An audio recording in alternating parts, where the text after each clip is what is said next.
كل يوم بتصحي ابنك بطريقة معينة، بتحضري له فطار بطريقة معينة، حتى ابتسامتك وانت عم تصحيه بتفرق معاه. هذا اسمه الروتين. هل هذا الشيء حلو للطفل؟ طبعا هذا الشيء ممتاز للطفل. الروتين هو من اهم الاشياء اللي انك انت ممكن تعمليها لطفلك. ليه؟ لانه الطفل لما يتعمل له روتين صحي وصحيح، هون بحسسه بالامان، بحسسه بالهدوء النفسي، وبحسسه بانه هو دائما على التراك مع الاهل في البيت. بالنسبة لموضوع الروتين، هل نحن بس في البيت لازم نعمل روتين؟ نحن بنعمل الروتين حتى بطلعاتنا من البيت، بزياراتنا العائلية، بطريقتنا في البيت معاه، في أوقاته في اليوم لازم نقسم له إياها بطريقة هو يتعود عليها. أما بالنسبة لمين بعد هيك بيجي بيكمل فكرة الروتين، هي الحضانة. لأنه بالحضانة الطفل بيتعلم إنه هو يقضي وقته بشكل معين، يعني بيمشي على جدول معين بأوقات معينة بزمن معين، فهذا بيعلم الطفل إنه هو يكون بحالة من حالات الهدوء والاستقرار النفسي. في نقطة كمان مهمة جدا نحن لازم نحطها بعين الاعتبار، انه في اشياء الطفل ما بيكون هو واعي لها كثير. مثلا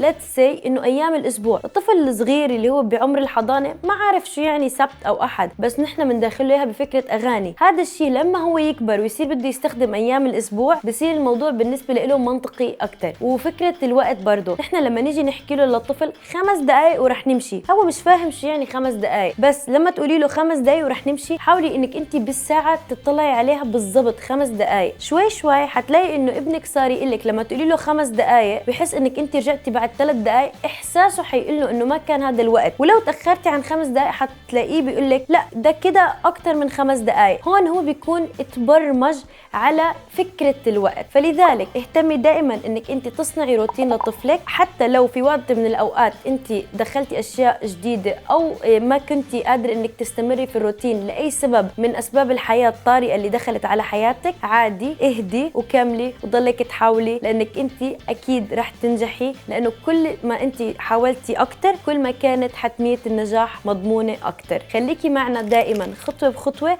لتوصلي لانك انت تربي طفلك باحسن طريقة. شكرا.